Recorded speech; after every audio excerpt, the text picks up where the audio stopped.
Hello बच्चों, कैसे हैं सब लोग। तो बच्चों मैंने जब इंजेक्शन मोल्डिंग पढ़ाया था तो कुछ बच्चों की क्वारीज थी कि सर जो इंजेक्शन मोल्डिंग से जो प्रोडक्ट्स बनते हैं उनके जो डिफेक्ट्स होते हैं उनको समझाइए। जैसे कि बेल्ट लाइन या फिर सिंक मार्क या फिर श्रिंकेज, फ्लो लाइन, बहुत सारे बच्चों की क्वारीज थी। तो बेल्ट लाइन मैं बच्चों को पिछली क्लास में बता चुका हूं, तो इस बार मैं सिंक मार्क समझाने का ट्राई करूंगा कि सिंक मार्क क्या होता है। तो इस क्लास में मैं सिंक मार्क के बारे में आपको बताऊंगा कि सिंक मार्क क्या होता है, कैसे बनता है, क्या क्या रीज़न होते हैं सिंक मार्क बनने के लिए और कैसे इसको कंट्रोल किया जाता है। तो सब कुछ हम डिटेल में डिस्कस करेंगे और साथ ही साथ 3D विजुअलाइजेशन के ज़रिए मैं आपको सिंक मार्क बनते हुए भी दिखाने की कोशिश करूँगा, जिससे कि आपको अच्छी तरीके से क्लियर हो जाए कि सिंक मार्क क्या होता है, कैसे बनता है, क्या रीज़न होते हैं और कैसे इसको कंट्रोल किया जाता है। तो आइए हम क्लास की तरफ चलते हैं। तो सिंक मार्क क्या होता है, सबसे पहले तो मैं आपको ये बता देता हूँ।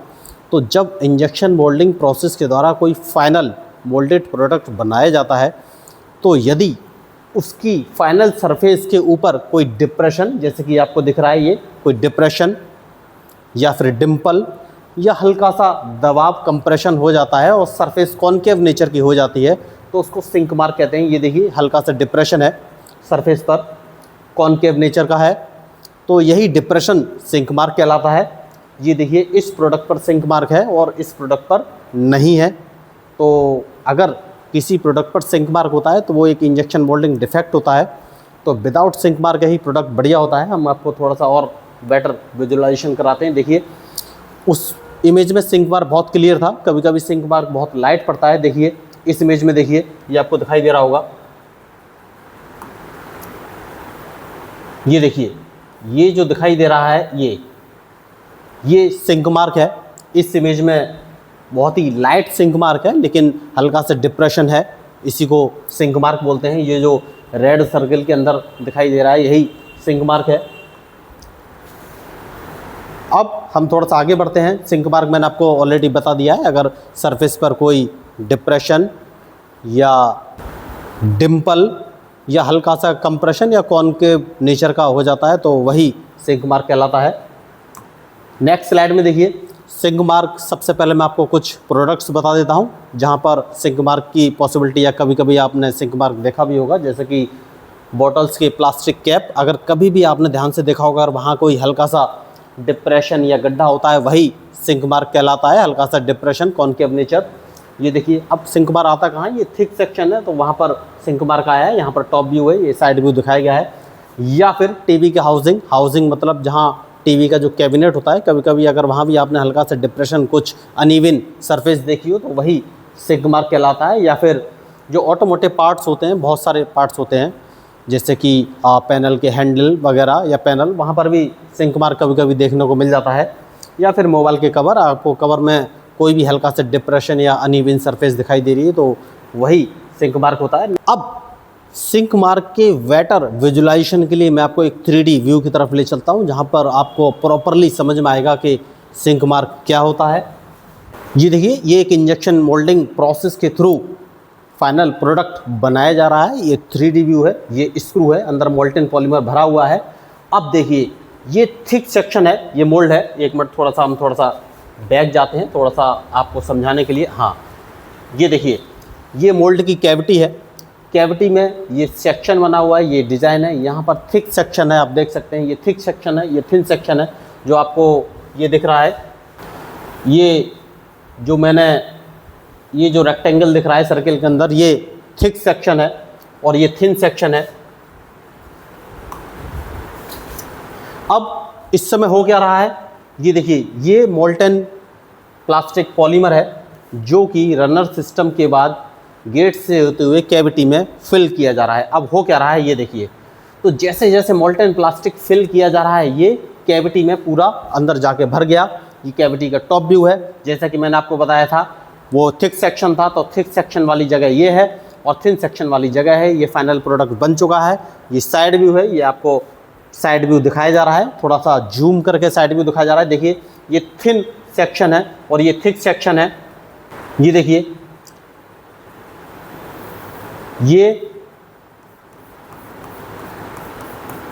ये थिन सेक्शन है और ये थिक सेक्शन है।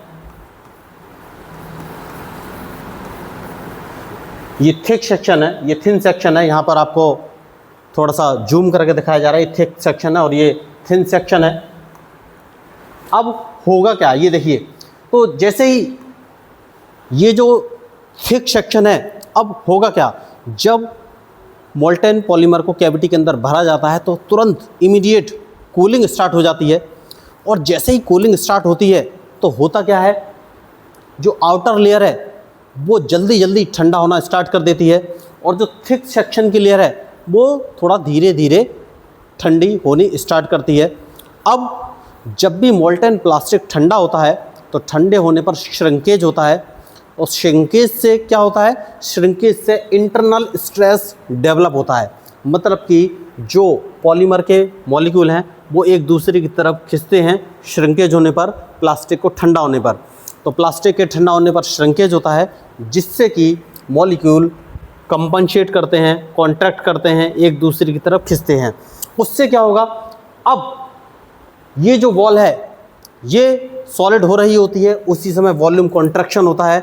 तो दो चीज़ें होगी, या तो इंटरनल स्ट्रेस के कारण इस पर डिप्रेशन आ जाएगा, और अगर ये प्रॉपर सॉलिड हो चुकी है तो फिर क्या होगा, सॉलिड होने की वजह से डिप्रेशन तो नहीं होगा, तो उसके अंदर वॉइड पड़ जाएंगे। तो उसके अंदर क्या आ जाएगा, तो उसके अंदर वॉइड आ जाएंगे। तो इस कंडीशन में क्या हो रहा है, ये सॉलिड हो रहा है और अंदर श्रिंकेज हो रहा है, और जैसे ही श्रिंकेज होगा इंटरनल स्ट्रेस हो रहा है, और इंटरनल स्ट्रेस होने की वजह से ये जो पॉलीमर के मॉलिक्यूल है एक दूसरे अंदर खींचने का ट्राई करेगा, मतलब कि वॉल्यूम कॉन्ट्रैक्शन होगा, इंटरनल स्ट्रेस होगा, और जैसे ही इंटरनल स्ट्रेस होगा ये देखिए ये सरफेस पर डिप्रेशन आ जाएगा। डिप्रेशन क्यों आया, डिप्रेशन क्यों आया, यहां पर डिप्रेशन क्यों आया, क्योंकि यहां पर इंटरनल स्ट्रेस चल रहा था, ये पॉलीमर को अपनी तरफ मॉलिक्यूल को खींच रहा था, इसलिए ये सरफेस नीचे आ गया, क्योंकि यहाँ पर इंटरनल स्ट्रेस लग रहा था। तो आपको समझ में आया, थिक सेक्शन की वजह से मोल्टेन प्लास्टिक जब ठंडा होता है तो वहाँ पर श्रिंकेज होता है, और श्रिंकेज होने पर वॉल्यूम कॉन्ट्रैक्शन होता है, और जिससे कि इंटरनल स्ट्रेस लगता है, और इंटरनल स्ट्रेस की वजह से इस सरफेस के जो मॉलिक्यूल है उनको अपनी तरफ खींचने का ट्राई करता है। अगर सरफेस प्रॉपरली सॉलिड नहीं हुआ है तो क्या होगा, वहाँ पर डिप्रेशन आ जाएगा इंटरनल स्ट्रेस की वजह से। और अगर ये सरफेस सॉलिड हो चुका है तो क्या होगा, अंदर वॉइड आ जाएंगी, वॉइड। अगर सॉलिड हो चुका है तो अंदर वॉइड आ जाएंगी और सरफेस सेम टू सेम रहेगी, लेकिन अंदर वॉइड जनरेट हो जाएंगी। तो ये मैंने आपको बताया श्रिंकेज। अब हम आगे चलते हैं, पता करते हैं कि श्रिंकेज के क्या रीज़न होते हैं और इसके क्या सॉल्यूशन है, कैसे श्रिंकेज को अवॉइड किया जा सकता है। तो वो जानने से पहले मैं आपको एक ये GIF इमेज के ज़रिए भी समझाना चाहूँगा। ये देखिए, ये यहाँ पर क्या हो रहा है, ये आप ध्यान से देखिए, ये जो रेड कलर है, रेड कलर आपको दोनों इमेजेस में दिखाई रहा है, धीरे धीरे श्रिंक हो रहा है। और जैसे ये रेड कलर श्रिंक हो रहा है, देखिए इस इमेज में यहाँ पर डिप्रेशन आ रहा है और इस इमेज में कोई भी डिप्रेशन नहीं है, तो यही सिंक मार्क है। इसका मतलब क्या है, ये देखिए ये डिप्रेशन आ चुका है, यही सिंक मार्क है। इस इमेज में सिंक मार्क आया और इसमें क्यों नहीं आया, तो ये देखिए ये जो सेक्शन है ये टी जॉइंट का बॉटम, ये देखिए थिक है और यहाँ पर थिन है। दैट मीन्स यहाँ की थिकनेस ज़्यादा है, इसकी थिकनेस कम है, और जहाँ पर थिकनेस ज़्यादा होगी तो वहाँ की कूलिंग टॉप सरफेस की अपेक्षा धीरे धीरे होगी। मतलब कि यहाँ पर इंटरनल स्ट्रेस ज़्यादा होगा, और ये इंटरनल स्ट्रेस जो मॉलिक्यूल है टॉप लेयर को उसको अपनी तरफ खींचेगा, तो वहाँ पर डिप्रेशन आएगा।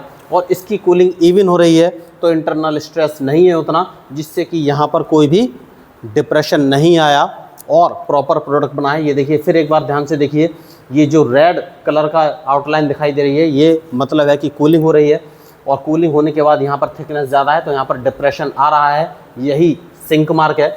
और यहाँ पर कोई डिप्रेशन नहीं है, तो थिकनेस ज़्यादा होने की वजह से ही यहाँ पर जो डिप्रेशन आ रहा है वही सिंक मार्क कहलाता है। और सिंक मार्क को श्रिंक मार्क भी बोलते हैं, श्रिंक मार्क या सिंक मार्क एक ही बात होती है, तो यही सिंक मार्क है, तो इसी को सिंक मार्क बोलते हैं।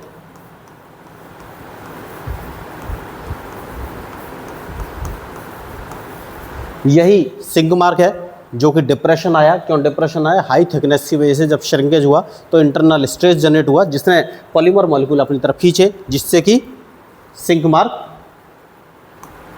सरफेस पर आ गया। अब हम आगे चलते हैं। ये देखिए, तो सबसे पहले हम ये देख लेते हैं कौन कौन सी वो लोकेशन होती हैं जहाँ पर सिंक मार्क आता है। तो सबसे पहले ये बात ध्यान रखिए, ज़्यादातर sink mark heavy thick section पर आता है। तो जैसे कि जहाँ पर रिप्स लगी होती हैं, ये रिप्स है, आगे क्लास में हम ज़रूर बताएंगे रिप्स क्या होती है।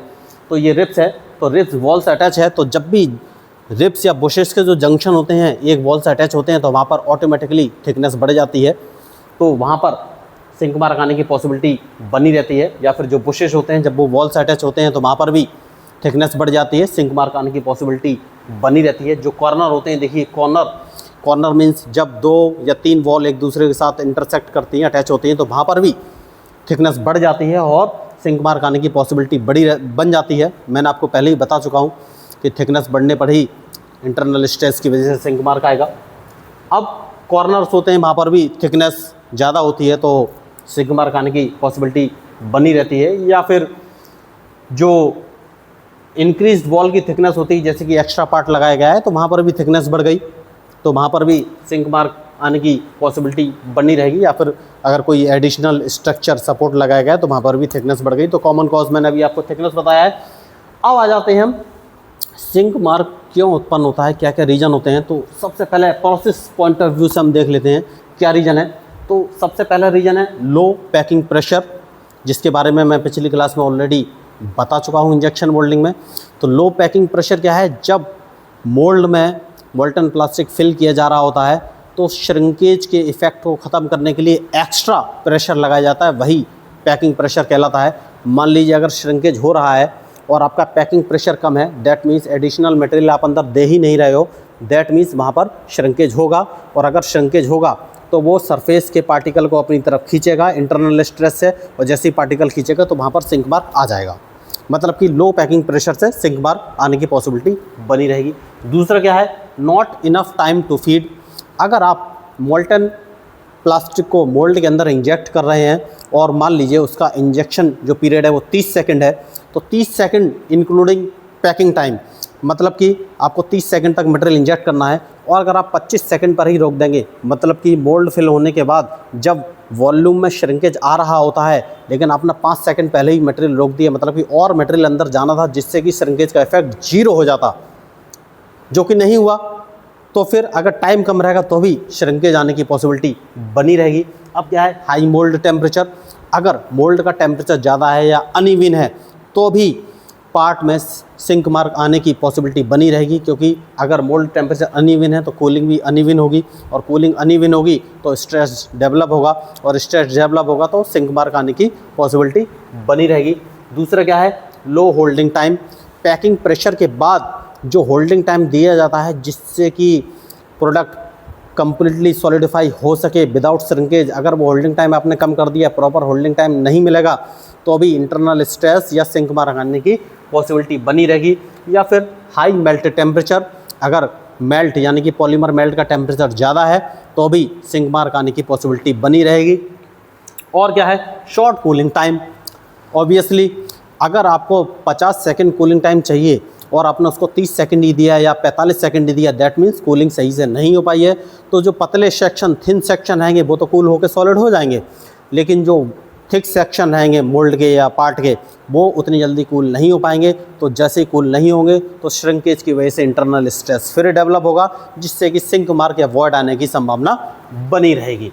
तो अब ये तो हमने जाना प्रोसेस कॉज। अब हम आ जाते हैं डिज़ाइन कॉज। भाई डिज़ाइन कॉज क्या होते हैं, तो डिज़ाइन कॉज क्या होता है, एक्सेसिव या फिर अनइवन वॉल थिकनेस।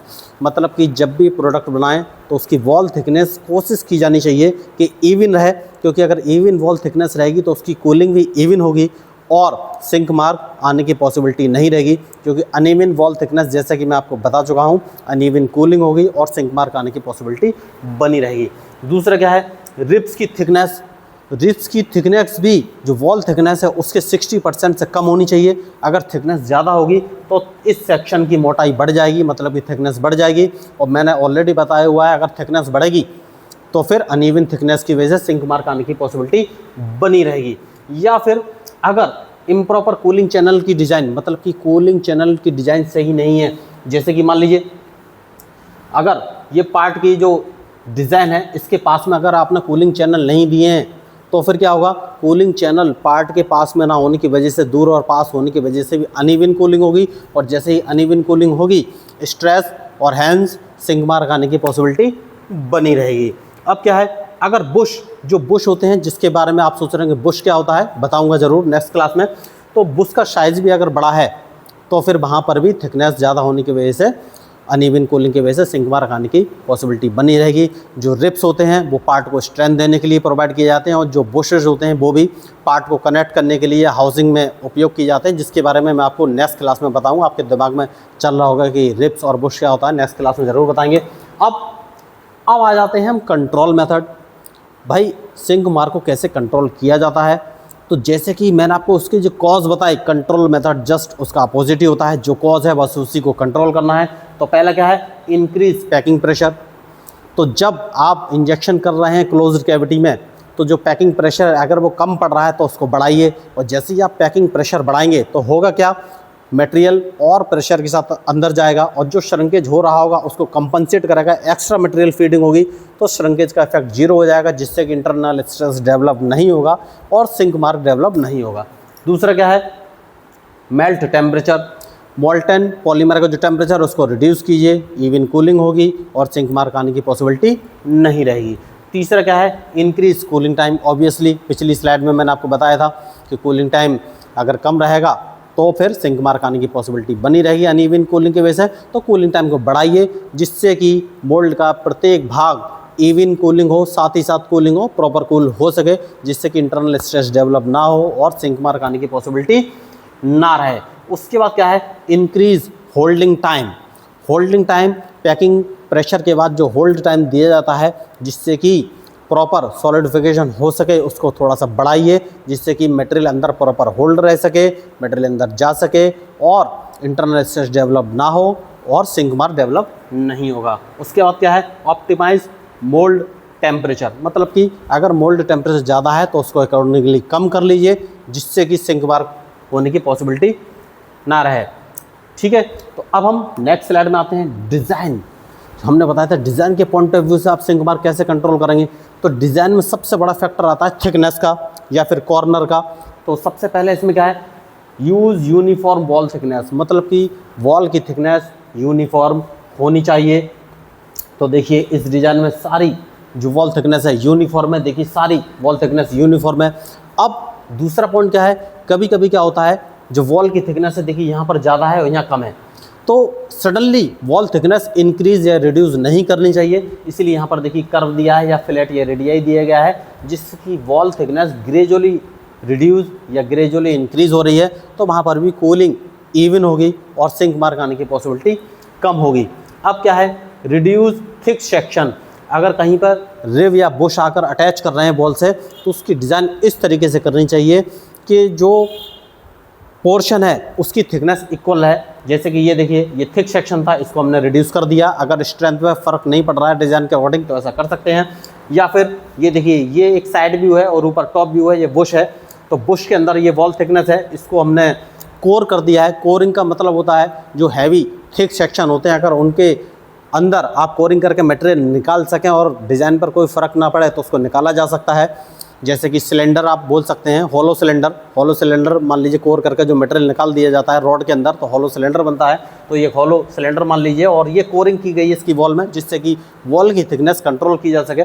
तो थिकनेस इक्वल हो जाएगी तो फिर सिंक मार्क आने की पॉसिबिलिटी नहीं रहेगी।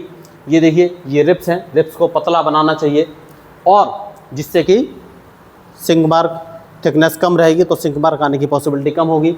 ये गेट दिया गया है, गेट का जो लोकेशन होता है बहुत ही मेन होता है। गेट की लोकेशन जो थिक एरिया है उस साइड में दिया जाना चाहिए जिससे कि सिंक मार्क आने की पॉसिबिलिटी कम हो। या फिर गेट का साइज भी बढ़ाना चाहिए जिससे कि प्रॉपर मटेरियल अंदर जा सके और प्रॉपर मटेरियल पैक हो सके और इंटरनल स्ट्रेस डेवलप ना हो सके और सिंक मार्क ना आ सके। उसके बाद कूलिंग चैनल का डिज़ाइन इस तरीके से होना चाहिए कि प्रत्येक लेयर के पास में इक्वल डिस्टेंस पे होना चाहिए जिससे कि इवन कूलिंग इफेक्ट मिले और सिंक मार्क आने की पॉसिबिलिटी जीरो हो सके।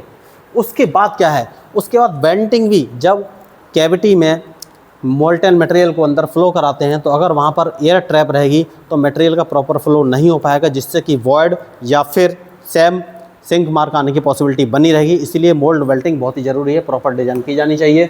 अब ये इमेज आपको कंपैरिजन बता रही है एक ख़राब प्रोडक्ट और बेटर प्रोडक्ट। तो कंपैरिजन कैसे है, तो सबसे पहले हम देखते हैं ये क्या है। ये देखिए ये वाला सेक्शन, सबसे पहले हम ये वाला सेक्शन देखते हैं। ये देखिए ये क्या है, थिक रिब। देखिए यहाँ पर थिक रिब दिया गया है, यहाँ पर थिक रिब है और यहाँ पर क्या है, थिन रिब है।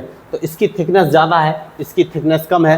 डैट मीन्स अगर थिकनेस ज़्यादा है तो फिर अनइवन कूलिंग होने की संभावना नहीं रहेगी, मतलब कि सिंक मार्क आएगा। और थिकनेस कम है तो कूलिंग इवन होगी और सिंक मार्क आने की पॉसिबिलिटी कम हो जाएगी। अब क्या है, ये देखिए यहाँ पर क्या है, शार्प कॉर्नर। तो हमें शार्प कॉर्नर अवॉइड करने हैं। यहाँ पर देखिए रेडियाई दिया गया है। रेडियाई देने से क्या होगा, शार्प कॉर्नर में जब भी मटेरियल का फ्लो होता है तो कॉर्नर में प्रॉपर मटेरियल का फ्लो नहीं हो पाता है, तो वहाँ पर स्ट्रेस आने की पॉसिबिलिटी बनी रहेगी, कमज़ोर प्रोडक्ट बनता है, स्ट्रेंथ नहीं मिलती है। जबकि अगर रेडियाई दे देते हैं तो यहाँ पर मटेरियल का प्रॉपर फ्लो हो जाता है, जिससे कि स्ट्रेस आने की पॉसिबिलिटी कम रहती है। प्रॉपर मटेरियल फ्लो करता है, यहाँ पर प्रॉपर मटेरियल फ्लो नहीं करेगा क्योंकि यहाँ पर कॉर्नर दिया गया है। तो हमें डिज़ाइन में कॉर्नर भी अवॉइड करने हैं। अब क्या है, अनइवन वॉल थिकनेस। ये देखिए यहाँ पर वॉल थिकनेस ज़्यादा है, यहाँ पर कम है। ज़्यादा और कम है मतलब कि अनइवन कूलिंग होगी, और अनइवन कूलिंग होगी दैट मीन्स सिंक मार्क आने की पॉसिबिलिटी बनी रहेगी। और देखिए यहाँ पर वॉल थिकनेस इक्वल कर दी है, जो अनइवन वॉल थिकनेस थी वो अब नहीं है। डिज़ाइन इम्प्रूव कर दिया है, मतलब कि अब कूलिंग बराबर होगी, सिंक मार्क आने की पॉसिबिलिटी नहीं रहेगी। अब क्या है, ये देखिए मैंने आपको बोला था Bush, heavy Bush. Heavy Bush क्या होता है, बुश एक हाउसिंग रहती है जहाँ पर हम पार्ट को कनेक्ट कर सकते हैं, कोई स्क्रू वगैरह लगा कर, उसको बुश कहते हैं। आपने टीवी के रिमोट वगैरह में छोटे छोटे पीस देखे होंगे, उसी को बुश बोलते हैं। तो ये बुश है, देखिए इसकी डिज़ाइन अभी प्रॉपर नहीं है और हैवी बुश है, तो हमने इसकी डिज़ाइन मॉडिफाइड की और इसको सर्कुलर बना दिया और इक्वल थिकनेस कर दी। तो अब थिकनेस इक्वल होने से क्या हुआ, इवन कूलिंग होगी, और इवन कूलिंग होगी तो सिंक मार्क आने की पॉसिबिलिटी नहीं रहेगी। और क्या की है, कोरिंग भी कर सकते हैं। ये देखिए जो दिया गया है कोरिंग, मतलब ये एक फुल थिकनेस का मटेरियल था और उसके अंदर ये कोरिंग करके एक्स्ट्रा मटेरियल हटा दिया गया है। तो ये जो थिकनेस है ये वाली और ये जो थिकनेस है ये वाली, ये इक्वल हो गई है। इक्वल हो गई तो इक्वल कूलिंग होगी। देखिए इसी को कोरिंग बोलते हैं, ये कोरिंग कर दी है तो ये और ये थिकनेस बराबर हो चुकी है। तो ये मैंने आपको बताया कंपैरिजन, ये बैड डिज़ाइन, ये गुड डिज़ाइन। थिकनेस कम होनी चाहिए, कॉर्नर शार्प नहीं होने चाहिए, राउंड होने चाहिए, थिकनेस कम होनी चाहिए, वॉल की थिकनेस इवन होनी चाहिए। और हैवी बुश हैं तो हैवी बुश नहीं होना चाहिए, इक्वल थिकनेस के बुश होनी चाहिए। कोरिंग करके मटेरियल की थिकनेस कम की जा सकती है। तो ये कुछ प्रोडक्ट हैं जो कि रियल प्रोडक्ट हैं। यहाँ पर आपको ढूंढना है कि सिंक मार्क कहाँ होता है। कभी कभी सिंक मार्क बहुत लाइट होते हैं, आसानी से विजिबल नहीं होते, लेकिन दिखते ज़रूर हैं। जैसे कि ये एक सिंक मार्क दिखाई दे रहा है इस प्रोडक्ट में, और यहाँ पर एक सिंक मार्क है। जब आप ध्यान से देखेंगे टीवी के कैबिनेट पर तो हो सकता है कि आपको सिंक मार्क दिख जाए। तो इस प्रोडक्ट में 2 सिंक मार्क हैं। ये रियल इमेज है जो कि मैं आपको दिखाने की कोशिश कर रहा हूँ। ये देखिए, तो यहाँ पर देखिए कोई भी सिंक मार्क नहीं है। आप ध्यान से देखिए, यहाँ पर कोई सिंक मार्क नहीं है। और ये देखिए यहाँ पर एक सिंक मार्क है, ये छोटा सा दिखाई दे रहा है। जब आप ध्यान से देखेंगे तभी आपको ये सिंक मार्क दिखेगा। ये एक रियल इमेज है जो कि सिंक मार्क दिखा रही है। अब मैंने आपको पहले भी बताया था कि अगर थिकनेस ज़्यादा है तो वहाँ पर सिंक मार्क आने की पॉसिबिलिटी बनी रहेगी। तो देखिए इस सेक्शन में देखिए यहाँ पर थिकनेस ज़्यादा है। थिकनेस ज़्यादा है तो क्या होगा, ये मैंने बहुत जूम करके आपको दिखाया हुआ है, ये सिंक मार्क आया हुआ है थिकनेस ज़्यादा की वजह से। तो यहाँ पर जब लेयर सॉफ्ट रही, इंटरनल स्ट्रेस डेवलप हुआ, तो उसने क्या किया, इस पार्टिकल को अपनी तरफ खींच लिया, मॉलिक्यूल्स को। तो क्या हुआ, यहाँ पर सिंक मार्क आ गया। अब अगर ये लेयर ऑलरेडी सॉलिड हो चुकी है तो क्या होगा, यहाँ पर इंटरनल स्ट्रेस तो डेवलप होगा लेकिन इसको अपनी तरफ नहीं खींच पाएगा। तो क्या होगा, यहाँ पर वॉइड हो जाएंगी। तो इसी को क्या बोलते हैं, वॉइड। ये वॉइड है, ये वॉइड है, इसी को वॉइड बोलते हैं। मतलब कि छोटे छोटे बबल्स टाइप के हो जाते हैं, अंदर स्पेस छूट जाता है, यही वॉइड कहलाती हैं। तो इस क्लास में मैंने आपको बताया कि सिंक मार्क क्या होते हैं, कैसे बनते हैं, कैसे कंट्रोल किया जा सकता है, क्या क्या रीजन होते हैं, क्या डिज़ाइनिंग पैरामीटर्स होते हैं। लेकिन आपने ध्यान दिया होगा एक वर्ड बहुत ही आ रहा था, वो था श्रिंकेज। हर चीज़ में श्रिंकेज यूज़ हो रहा था, बार बार श्रिंकेज यूज़ हो रहा था। तो श्रिंकेज बहुत ही इंपॉर्टेंट है और नेक्स्ट क्लास में हम ज़रूर समझाएंगे श्रिंकेज क्या होता है। श्रिंकेज बहुत ही इंपॉर्टेंट है क्योंकि श्रिंकेज की वजह से ही सिंक मार्क आता है या श्रिंक मार्क भी आता है। श्रिंक और सिंक मार्क एक ही चीज़ होती है और श्रिंकेज की वजह से ही वारपेज भी आता है। बताएंगे नेक्स्ट क्लास में वारपेज क्या होता है। तो जब हम श्रिंकेज समझाएंगे तो वारपेज या सिंक मार्क जो भी है सब कुछ एक्सप्लेन करेंगे प्रॉपर। तो नेक्स्ट क्लास में हम श्रिंकेज ज़रूर समझाएंगे। तो इसमें अगर आपको कोई कन्फ्यूज़न है या आप कुछ पूछना चाहते हैं तो कमेंट सेक्शन में पूछ सकते हैं। तो अगर आपको कोई भी डाउट है तो कमेंट सेक्शन में पूछ सकते हैं। और जिन लोगों को टेक्निकल चीज़ों की ज़रूरत है या जिन्होंने नहीं देखा है, अगर पॉसिबल हो तो ये वीडियो उन तक ज़रूर शेयर कीजिएगा, जिससे कि जो प्लास्टिक के डिफेक्ट्स हैं उनको क्लियर हो जाएं। तो मैंने 3D विजुलाइजेशन के ज़रिए आपको समझाने की कोशिश की थी। अगर आपको कोई भी डाउट है तो आप कमेंट सेक्शन में मुझसे पूछ सकते हैं।